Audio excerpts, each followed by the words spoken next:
Nakusikiliza shoga, ngoja mimi sikutoka.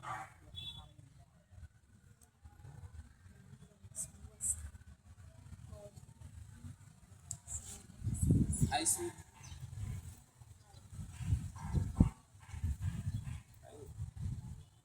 Nilikuwa na mazungumzo na yeye sana.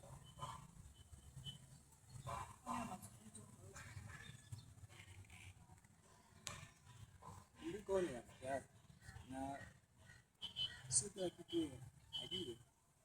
Mimi na shida na wewe. Dakika 5. Sisi marafiki yangu. Maana kwamba hana shida yoyote. Wewe ongea chochote kinachosikia.